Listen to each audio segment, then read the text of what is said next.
The great silver serpent known as the Starrunner 3 hummed through the velvet darkness of the void. A long ribbon of polished metal connecting the dusty mining colonies of the outer rim to the glittering, high-tech metropolis of Core Prime. Inside, the atmosphere was a chaotic blend of stale recycled air, the smell of overcooked synthetic noodles, and the low-level anxiety that plagued every passenger who had ever traveled across star systems. Among this sea of tired faces sat Joran, a man whose life was defined by its profound ordinariness. Joran was not a soldier, nor a spy, nor a wealthy merchant. He was a junior archivist for the Galactic Historical Society, a job that involved digitizing old paper maps of planets that no longer existed. He wore a slightly frayed brown tunic that had seen better decades, and his boots were scuffed from years of walking on gravity plates that flickered occasionally. His face was kind but unremarkable, with eyes the color of wet slate and hair that refused to stay combed no matter how much gel he applied. Today, however, Joran felt a strange flutter in his chest, a sensation that something unusual was about to happen, though he could not have guessed just how monumental that event would be. The train car was packed to the brim, a testament to the holiday season when workers rushed home to see families they hadn't visited in cycles. Every seat was taken, every aisle blocked by towering stacks of luggage, and the overhead bins were bursting with crates of exotic fruits and mechanical pets. Joran had been standing for 3 hours, his legs aching, clutching a small satchel containing his only possession of value, a first-edition data crystal of ancient Earth poetry. He leaned against the cold window, watching the stars streak by in lines of white fire, wishing he could trade places with any one of them. It was then that the sliding doors at the far end of the car hissed open, and the crowd parted instinctively, not out of politeness, but out of a sudden, collective intake of breath. Entering the car was a figure that seemed to absorb the light around her. She was tall, taller than any human in the carriage, with skin the color of a deep, twilight ocean, a vibrant and luminous blue that seemed to pulse with a faint inner glow. Her hair was a cascading waterfall of pure white, fine as spun silk, drifting around her shoulders as if she were underwater despite the artificial gravity. She wore robes of shifting fabric that changed color from silver to violet depending on the angle of the light, and around her neck hung a collar of intricate geometric shapes that hovered slightly above her skin, defying physics. She moved with a grace that made the clumsy shuffling of the other passengers look like a disaster. This was an alien of the Valen species, a race known for their diplomatic prowess and their reclusive nature, rarely seen outside their own nebula. But there was something else in her posture, a rigid tension in her spine and a rapid darting of her large, amber eyes that suggested she was not merely traveling. She was fleeing. The woman scanned the crowded car, her expression a mask of calm that barely concealed a tremor of fear. The passengers, mesmerized by her beauty and intimidated by her presence, shifted uncomfortably but made no move to offer assistance. A burly miner with a cybernetic arm pretended to be asleep. A group of teenagers whispered behind their hands, making crude jokes about her blue skin. A corporate executive in a sharp suit checked his chronometer, deliberately ignoring the fact that she was standing directly in front of him. The silence in the car grew heavy, suffocating, broken only by the rhythmic clacking of the train on the magnetic rails. Joran watched the scene unfold, feeling a hot flush of shame rise in his cheeks. He knew what it felt like to be ignored, to be invisible, but to be so clearly in need and yet met with such cold indifference was a cruelty that struck him deep in his soul. Without thinking, driven by an impulse that bypassed his usual caution, Joran pushed himself off the window frame. His legs protested, stiff from standing, but he forced them to move. He navigated the maze of luggage, stumbling slightly over a crate of squawking featherbirds, before finally reaching the spot where the blue-skinned woman stood. "Excuse me," Joran said, his voice cracking slightly before he cleared his throat and tried again, louder this time. "Miss? You look like you've had a long journey. Please, take my seat." He gestured to the small, cramped bench he had been occupying near the back of the car, the only empty spot in the entire vessel. The woman turned her amber eyes toward him, surprise widening them for a fraction of a second before her mask of composure slipped back into place. She looked at the seat, then at Joran's worn boots and frayed tunic, and for a moment, Joran worried she might refuse, perhaps offended by the modesty of the offer. "You offer your rest to a stranger?" she asked, her voice melodic and resonant, sounding like wind chimes in a gentle breeze. It was the first time anyone in the car had heard her speak, and the sound silenced the whispering teenagers instantly. "I am merely a traveler," Joran replied with a humble shrug, trying to inject some humor into the tense situation. "And honestly, my legs are complaining loudly enough that I think standing might do them some good. Besides, the view is better from up here anyway." He offered a crooked, self-deprecating smile, hoping to ease whatever burden she was carrying. The corner of her mouth twitched upward, the ghost of a smile that transformed her entire face, making her seem less like an ethereal being and more like a person who was simply tired and scared. Your kindness is a rare currency in this galaxy, human, she said softly. I accept your offer, and I thank you. She moved to the seat with fluid elegance, sitting down and letting out a sigh that seemed to release weeks of tension. Joran stepped back, leaning against the wall again, feeling a strange sense of satisfaction despite his aching muscles. He watched as she closed her eyes, her white hair settling around her like a halo. For a few minutes, the car returned to its normal rhythm, the hum of the engine filling the space. But the peace was short-lived. The sliding doors hissed open again, but this time, the atmosphere did not shift with awe, it shifted with terror. 3 figures entered, clad in armor that was matte black and jagged, designed not for protection but for intimidation. They wore helmets that obscured their faces, leaving only glowing red slits where eyes should be. These were the Void Reavers, a notorious band of mercenaries and pirates who operated in the lawless sectors between stars, known for kidnapping high-value targets for ransom or selling them to the highest bidder in the slave markets of the Dark Zone. The leader of the Reavers, a massive brute whose armor was scarred from countless battles, scanned the car with a handheld device that emitted a piercing beep. The device swept across the passengers, ignoring the miners, the executives, and the children, until it locked onto the blue-skinned woman sitting in Joran's former seat. The beep turned into a continuous, urgent shriek. Target acquired, the leader growled, his voice synthesized and distorted by his helmet. The Queen of the Valen Nebula. Secure her. The word Queen rippled through the car like an electric shock. Gasps erupted from the passengers. The teenager who had been mocking her dropped his snack pack. The corporate executive turned pale.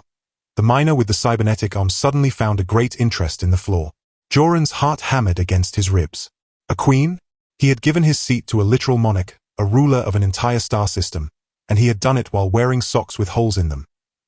The Reavers began to march down the aisle, pushing passengers aside with brutal force. A child cried out as one of the mercenaries shoved him into a stack of crates. Move, the leader barked. Anyone who interferes will be vaporized. Panic seized the car. People scrambled over seats, trampling each other in a desperate bid to get away from the advancing threat. The cowardice that had prevented anyone from offering the Queen a seat now manifested as a stampede of self-preservation. Joran, however, found his feet rooted to the spot. He looked at the Queen, who had opened her eyes. She was no longer trembling. Her posture was regal, her chin lifted high, radiating an authority that commanded the very air around her. Yet, she was trapped. There was nowhere to run, and the Reavers were heavily armed. Joran looked at the chaos, then at the Queen, and then at the approaching monsters. His mind screamed at him to run, to hide, to do what everyone else was doing. But his feet refused to move. He remembered the look in her eyes when he offered the seat, a look of profound loneliness and gratitude. He thought about the poetry in his bag, about stories of heroes who stood up when others sat down. Oh, why did I have to be the nice guy today? Joran muttered to himself, a nervous laugh bubbling up in his throat. Before he could second-guess his sanity, he stepped forward, placing himself directly in the path of the lead Reaver. The mercenary stopped, looming over Joran like a mountain of black steel. Step aside, insect, the Reaver snarled, raising a plasma rifle that crackled with deadly energy. I'm afraid I can't do that, Joran said, his voice shaking but audible. He spread his arms wide, looking ridiculous in his frayed tunic against the backdrop of high-tech weaponry. You see, that lady happens to be my, aunt. Yes, my Auntie Blue.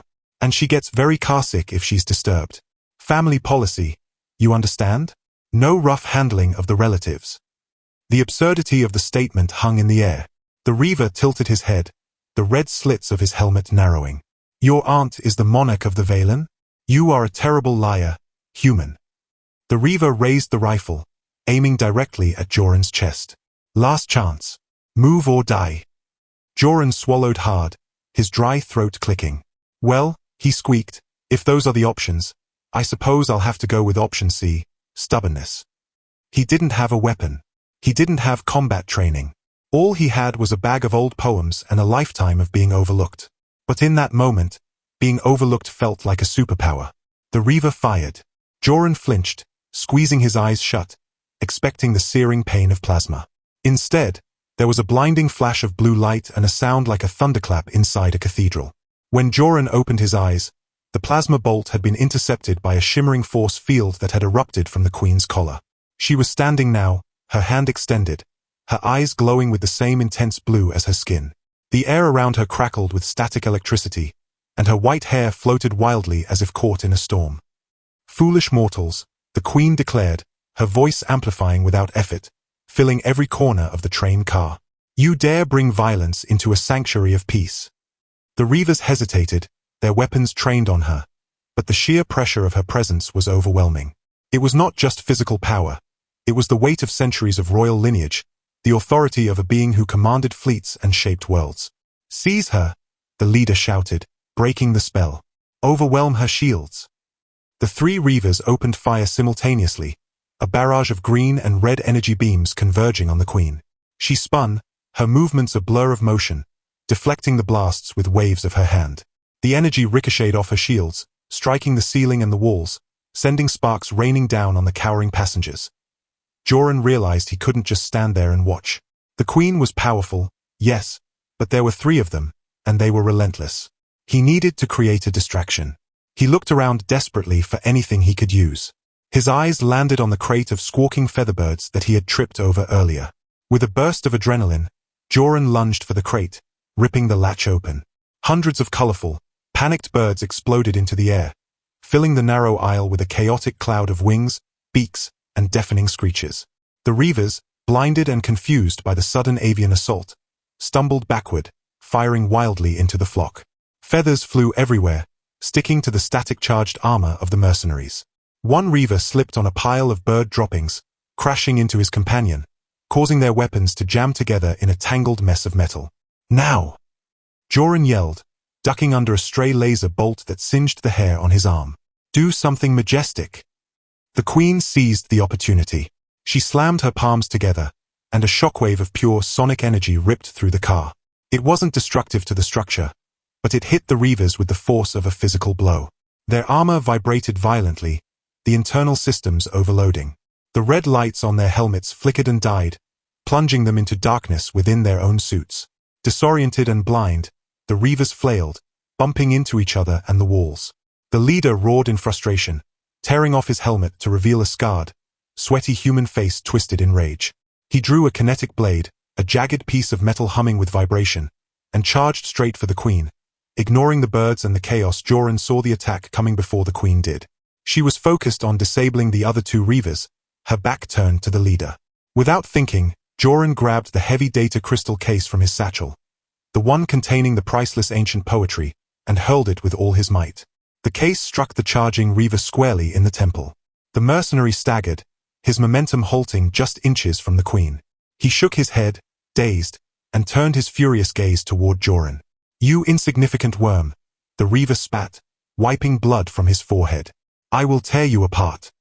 He abandoned the Queen and lunged at Joran, the kinetic blade whistling through the air. Joran yelped and dove behind a row of seats, the blade slicing through the metal bench where his head had been a split second before. Sparks showered down on him as he scrambled along the floor, dodging swipe after swipe. "I really hate action scenes," Joran shouted, rolling under a luggage rack as the Reaver slashed at his legs. "Can't we talk about this? Maybe negotiate? I have some very moving sonnets." The Reaver laughed, a harsh, grating sound. "Your words mean nothing to me, archivist." He kicked Joran in the side, sending him sprawling into the aisle. The wind was knocked out of him, and pain exploded in his ribs. The Reaver raised the blade for a final strike, his eyes gleaming with malice. Suddenly, the temperature in the car plummeted. Frost began to creep across the floor, spreading rapidly toward the Reaver. The Queen stood at the end of the aisle, her hands raised high, her eyes blazing with an intensity that terrified even Joran. The air around her froze into intricate patterns of ice crystals. "No one harms my protector," she commanded, her voice dropping an octave, vibrating with raw power. She thrust her hand forward, and a spear of solid ice, sharp as a diamond, materialized in the air and shot toward the Reaver. The mercenary tried to dodge, but the ice spear pinned the sleeve of his armor to the floor, freezing the metal instantly. He struggled to pull free, but the ice spread up his arm, encasing his weapon hand in a block of frozen air. With the leader immobilized and the other two Reavers still recovering from the sonic blast and the bird assault, the tide had turned completely. The passengers, seeing the danger recede, began to emerge from their hiding spots. The miner with the cybernetic arm stepped forward, cracking his knuckles. "Nobody pushes my neighbors around," he grumbled, grabbing one of the disoriented reavers by the collar and hauling him up. The corporate executive, finding a sudden burst of courage, used his briefcase to club the second reaver over the head. Even the teenagers joined in, pelting the mercenaries with leftover snacks and hard candies. Within moments, the fearsome void reavers were subdued, tied up with cargo straps, and sitting in a heap of feathers and ice at the back of the car. Silence returned to the train car, but it was different now. It was a silence of relief, of shared triumph. The Queen walked slowly down the aisle, the frost melting beneath her feet. She stopped in front of Joran, who was sitting on the floor, clutching his bruised ribs and breathing heavily. She extended a hand, her blue skin glowing softly in the dim emergency lighting. Joran took it, and she pulled him to his feet with surprising strength. "Joran," she said, using his name for the first time, though he had never told it to her. "You saved my life. You stood against monsters with nothing but a bag of books and a flock of birds." "Why?" Joran brushed some feathers off his shoulder and managed a weak grin. "Well, Your Majesty, I figured if I didn't, who else would? Plus, that data crystal cost me 3 months' salary, and I wasn't about to let a thug smash it." The Queen laughed, a sound that was bright and clear, dispelling the last remnants of fear in the car. "Your humility is as vast as your courage," she said solemnly. "I am Queen Lyra of the Valen Dominion. I was traveling incognito to inspect the border colonies when my ship was sabotaged, forcing me onto this transport. Those mercenaries were sent by a rival faction within my own court who seek to usurp my throne. They intended to capture me and hold me for ransom to force my abdication." The passengers listened in rapt attention, the reality of the situation sinking in. They had been sharing a train car with a fugitive queen. "But you are safe now," the miner said, crossing his arms. "We won't let them take you." Queen Lyra nodded, her expression grateful. "The loyalty of your people is noted, warrior. But the danger is not entirely past. These reavers were likely tracking a signal. More may come before we reach Core Prime." She looked at Joran, her amber eyes searching his face. "Joran, I require a guardian.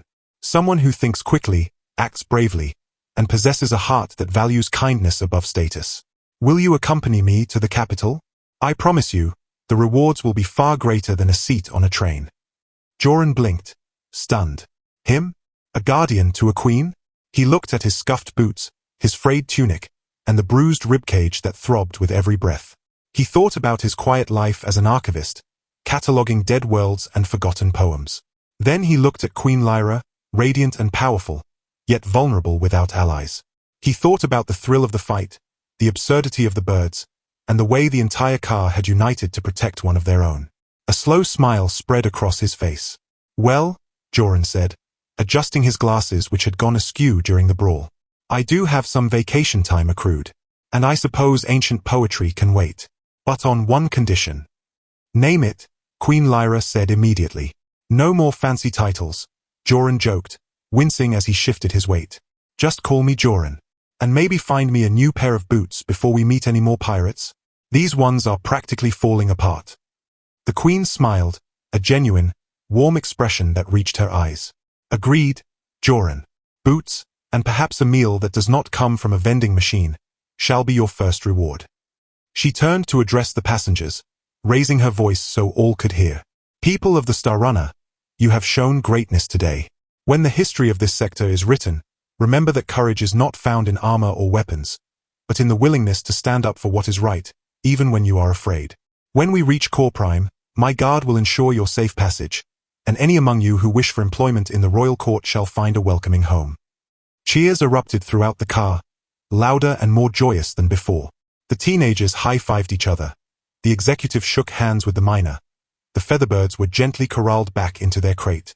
As the train continued its journey through the stars, the atmosphere had transformed. Strangers talked to strangers. Laughter replaced fear. Joran sat in a new seat, one provided voluntarily by the miner, with Queen Lyra sitting beside him. They talked quietly, the Queen asking about Earth poetry, and Joran explaining the nuances of rhyme and meter in a language she had never heard. Outside the window, the stars seemed to shine a little brighter, as if the universe itself was acknowledging the small, extraordinary moment that had occurred in Car 4 of the Star Runner 3. Yet, as Joran glanced at the bound reavers in the corner, he noticed something unsettling. The leader, despite being frozen and tied up, was staring intently at a small device hidden in the lining of his glove. A tiny red light was blinking rhythmically, pulsing faster and faster. Joran nudged the queen subtly. "Your Majesty," he whispered, keeping his voice low so as not to alarm the others. "I think our friends in black might have called for backup. That light doesn't look like a watch." Queen Lyra followed his gaze, her expression hardening instantly. The warmth in her eyes vanished, replaced by the steely resolve of a ruler who had fought wars to keep her throne. "They have signaled their fleet," she murmured. "We have minutes, perhaps less, before they intercept the train." The train gave a sudden lurch, the lights flickering violently as the engines groaned under a new strain. An automated voice announced, "Warning. Unauthorized vessel approaching. Evasive maneuvers initiated." The passengers gasped as the train tilted sharply, luggage sliding across the floor. "Hold on!" Joran shouted, grabbing the armrest as the world outside the window twisted into a dizzying spiral of light. The peaceful resolution they had celebrated was fleeting. The real battle was just beginning. Queen Lyra stood up, her robes swirling around her, the geometric collar glowing with renewed intensity. "Joran," she said, her voice cutting through the panic. "It seems your vacation is going to be more eventful than anticipated. Are you ready?" Joran took a deep breath, feeling the adrenaline surge through his veins once more. He looked at the frightened faces of the passengers, then at the determined face of the queen. He thought about the simple act of giving up a seat, and how it had spiraled into a galactic incident. He grinned, a wild, reckless grin that felt foreign on his ordinary face. "Ready as I'll ever be, Your Majesty," he said, standing up and brushing the last of the feathers from his tunic. "Let's show them what happens when you mess with a librarian and a queen." As the space train plunged deeper into the asteroid field, pursued by shadowy warships, Joran knew that his life as a junior archivist was over. A new chapter was beginning, written not in ink or data crystals, but in starlight, courage, and the unbreakable bond between a humble human and an alien monarch. The story was far from finished. In fact, it was only just getting started, and the galaxy was about to learn that the smallest acts of kindness could spark the greatest revolutions. The Starrunner 3 screamed through the asteroid field, its magnetic rails groaning under the stress of maneuvers it was never designed to perform. Outside the reinforced windows, the darkness of space was suddenly punctuated by the jagged silhouettes of 3 Void Reaver interceptors, their engines burning with a malignant purple fire. They were fast, agile, and heavily armed, closing the distance with terrifying speed. Inside the train car, chaos threatened to reclaim the fragile order they had established.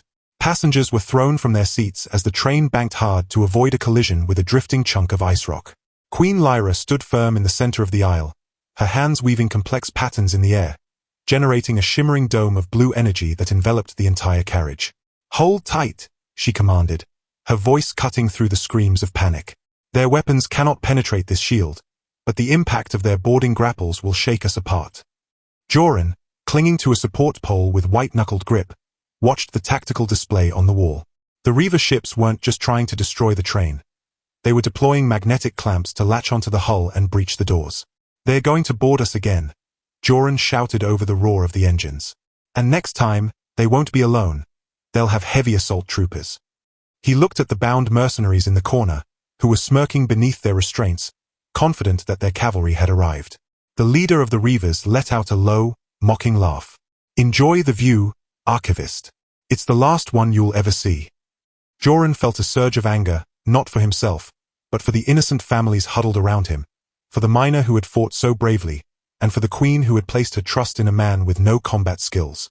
He realized then that bravery wasn't about having powers. It was about using whatever tools you had, no matter how mundane they seemed. "Lyra!" Joran called out, using her name without the title for the first time in the heat of battle. "Can you overload the train's engine core? Just for a second? Create an electromagnetic pulse." The queen turned to him, her eyes wide. "If I do that, we will lose power completely. We'll be dead in the water, drifting until they pick us off." "Not if we use the asteroids," Joran replied rapidly, his mind racing through the physics he had studied for years while cataloging old star charts. "If we kill the engines right as we pass behind that massive Nicoline cluster ahead, the metal will block their sensors and their weapons fire. We'll be invisible for 30 seconds. In that time, we can detach the rear cargo module, the one full of those volatile synthetic fuel cells, and let the Reavers latch onto that instead. When they try to tow it, we remote detonate the fuel. Lyra stared at him, processing the plan.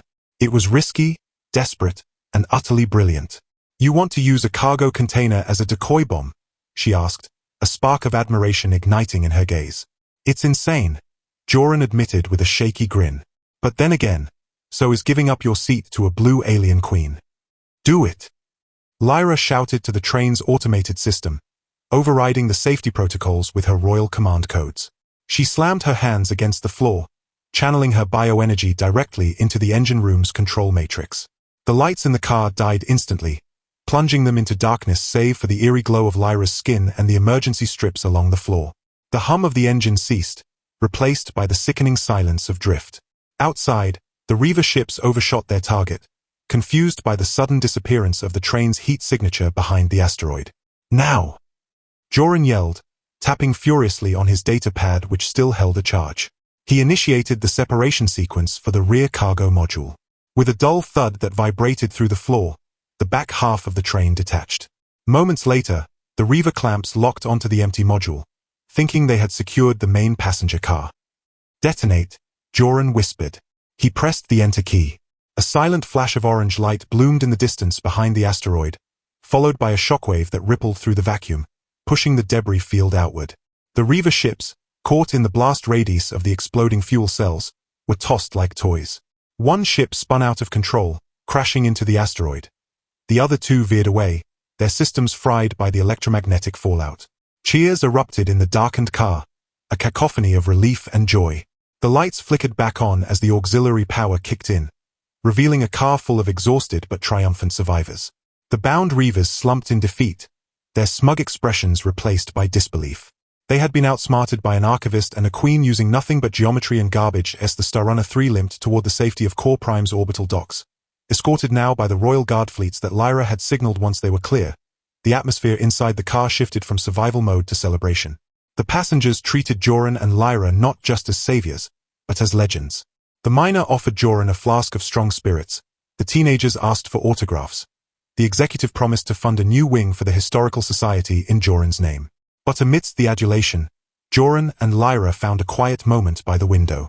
The stars were no longer streaking lines of fear. They were steady points of light, guiding them home. You saved us all, Joran, Lyra said softly, her shoulder brushing against his. Her blue skin seemed to glow warmer in the dim light, and her white hair cascaded over her arm like silk. You saw a solution where I only saw danger. Your mind is as sharp as any blade in my arsenal. Joran laughed nervously, rubbing the back of his neck. I just got lucky. And honestly, I think the Featherbirds did most of the heavy lifting in the first round. Lyra turned to face him fully, her amber eyes searching his. Luck plays no part in courage, Joran. You stood when others Saturday. You thought when others panicked. You are extraordinary. The way she said the word made Joran's heart skip a beat, louder than any engine roar. 4 months, as the political aftermath of the assassination attempt unfolded, Joran found himself constantly by the Queen's side. He was no longer just a junior archivist. He was appointed as the Royal Advisor on Cultural Heritage, a fancy title that mostly meant he traveled with her across the galaxy, helping to rebuild alliances and document history as it happened. Their bond deepened with every journey. They spent long nights discussing philosophy under twin moons, sharing meals of exotic fruits, and laughing over the absurdity of their first meeting. Joran discovered that beneath the regal exterior, Lyra was witty, compassionate, and deeply lonely, burdened by a crown she had never asked for but wore with grace. Lyra, in turn, found in Joran a grounding force, a reminder of the simple kindnesses that held the universe together. He didn't treat her like a deity. He treated her like a person, teasing her about her terrible taste in music and challenging her views on ancient poetry. Slowly, inevitably, friendship blossomed into something far more profound. The galaxy watched with bated breath as the stoic Queen of the Valen began to smile more often, a smile that always seemed directed at the unassuming human with the scuffed boots. 2 cycles after the incident on the Starrunner. The great hall of the Valen capital was adorned with flowers that bloomed only in the presence of pure joy. The ceremony was unlike any wedding the galaxy had ever seen. It united 2 species, 2 cultures, and 2 hearts that had found each other in the most unlikely of circumstances. Joran stood at the altar, wearing a formal tunic of deep blue that matched Lyra's skin, his hair finely combed perfectly, though a single stray lock refused to stay in place, a detail Lyra found endearing. When Lyra entered the hall, walking down the aisle lined with soldiers, diplomats, and the very passengers from the train who had been invited as guests of honor, the entire assembly fell silent. She wore robes of woven starlight, her white hair crowned with a circlet of living crystals that chimed softly with her steps. But her eyes were only for Joran. When they reached the center of the hall, the high priest of the Valen asked the traditional question. Do you pledge your life, your spirit, and your future to this union, knowing that the path ahead may hold storms as fierce as the void itself? Lyra answered first, her voice clear and strong. I do. With all that I am, I choose him. Then it was Joran's turn. He looked at the woman who had changed his life, who had shown him that he was capable of greatness. He thought of the train, the birds, the ice, and the countless adventures that had followed. I do, he said, his voice thick with emotion. From the moment I gave up my seat, I knew my journey was leading me here. I choose you, Lyra, today and for all the stars yet to be born. As they exchanged rings, bands of fused meteorite and Valen crystal that symbolized the union of earth and sky, the hall erupted in cheers. Confetti made of bioluminescent petals rained down from the ceiling, swirling around the couple in a dance of light and color. The reception was a riotous celebration of unity. The miner danced with a Valen noble, the corporate executive taught a group of aliens how to play poker, and the teenagers, now young adults, regaled anyone who would listen with the story of the Bird Brigade. Joran and Lyra stole away to the balcony overlooking the capital city, a sprawling metropolis of glass and light that stretched to the horizon. Below them, fireworks exploded in hues of blue and gold, illuminating the night sky. We did it, Joran murmured, wrapping an arm around Lyra's waist. We actually made it to the happy ending. Lyra leaned her head against his shoulder, watching the lights reflect in her eyes. This is not an ending, my love, she corrected gently, turning to kiss him. It is merely the beginning of our greatest adventure yet. She pulled back slightly, a mischievous glint in her eye. Besides, I hear there is a disturbance in the sector near the Nebula of Whispers. Something about a lost artifact and a rogue AI. I was thinking we might need a royal archivist and his brave guardian to investigate. Joran groaned playfully, pulling her closer. Can't we just have one quiet day? Maybe read a book? Sit on a couch? Lyra laughed, the sound ringing out into the night. Where is the fun in that? Besides, she whispered, tracing the line of his jaw, you know you can't resist a good mystery. And you certainly can't resist me. I never could, Joran admitted, smiling as he kissed her forehead. Not since the moment I saw those white hairs and that terrified look in your eyes. They stood together in the cool night air, watching the fireworks fade into the steady glow of the stars. Their story had started with a simple act of kindness on a crowded train, a small gesture that had rippled outward to change the fate of nations. It proved that heroes were not born in palaces or forged in wars. They were made in the everyday choices to be kind, to stand up, and to care for strangers. As King Consort Joran and Queen Lyra looked out over their united kingdoms, they knew that whatever challenges lay ahead, they would face them together. There would be more pirates, more diplomatic crises, and perhaps even more runaway featherbirds, but none of it mattered. They had each other. And in the vast, cold expanse of the universe, that was the warmest, brightest thing of all. The galaxy slept peacefully that night, guarded by a queen who loved deeply and a king who had once given up his seat, proving that even the smallest actions could lead to the grandest destinies. Their life was a fairy tale written in starlight, a testament to the power of love to bridge worlds, and it was, truly and completely, a happy ending that would echo through the ages.